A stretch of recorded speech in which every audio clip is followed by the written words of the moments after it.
To see the connections between Israel and the church as the seed of Abraham, we'll touch briefly on 4 matters. First, we'll see the numerical breadth of Abraham's seed.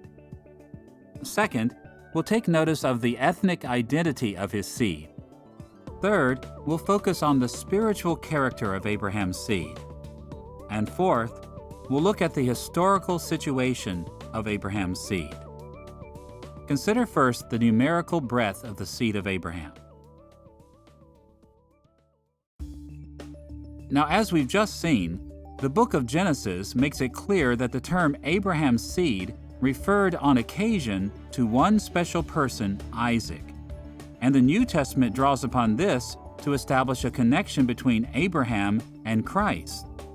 But now we must expand our vision to see another feature of the biblical view of Abraham's seed.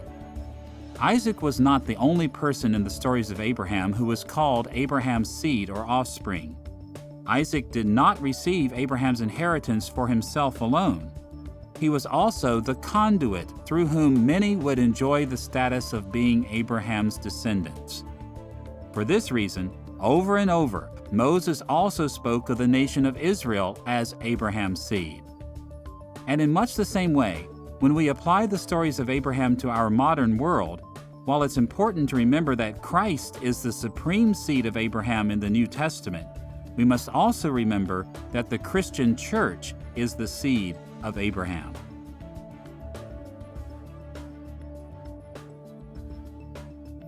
As Paul put it in Galatians chapter 3, verse 29, "You are Abraham's seed, and heirs according to the promise."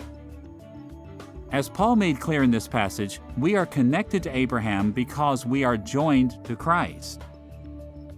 We, like the nation of Israel in the Old Testament, are the seed of Abraham. For this reason, Abraham's stories do not simply apply to Christ himself, but also to the breadth of the many children of Abraham who are identified with him in the church.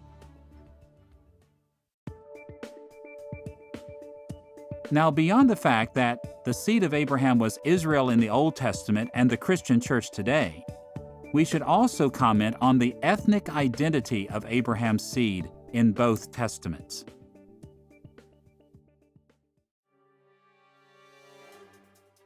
As we have seen, the stories of Abraham were written in the first place for the nation of Israel who followed Moses. While it's certainly true that the vast majority of the original audience consisted of ethnic Jews, that is, Abraham's physical descendants, it's a mistake to think that the original audience was entirely or purely Jewish. The vast numbers of people who followed Moses were a mixture of Jews and Gentiles who had been adopted into Israel. As a result, on a number of occasions, the Scriptures make it clear that the original audience of Genesis was not exclusively Jewish.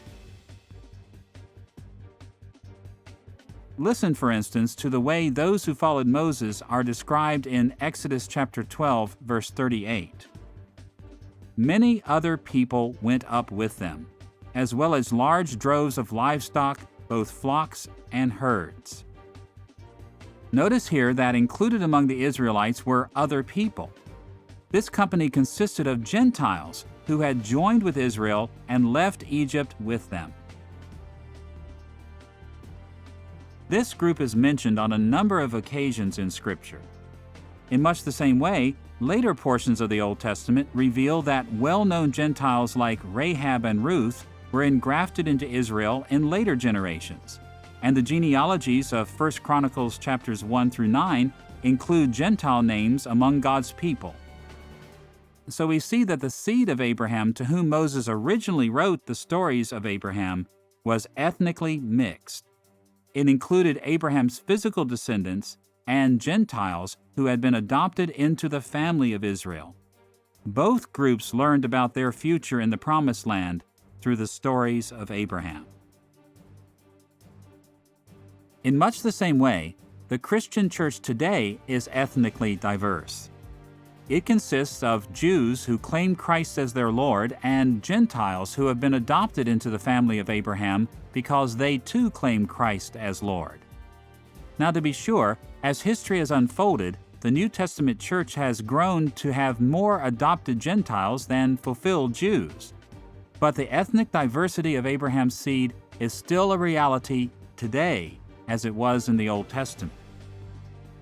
So just as Abraham's stories were first given to Jews and Gentiles counted as Abraham's seed, we must be ready to apply Abraham's stories to Jews and Gentiles today who are now counted as Abraham's seed because they are in the church throughout the world. This is a very important aspect of modern application because so many Christians have endorsed the false teaching that the promises given to Abraham are to be applied only to ethnic Jews today. In this view, God has a separate program for Gentile believers. Apart from a few spiritual principles here and there, Gentile believers are not the heirs of the promises given to Abraham.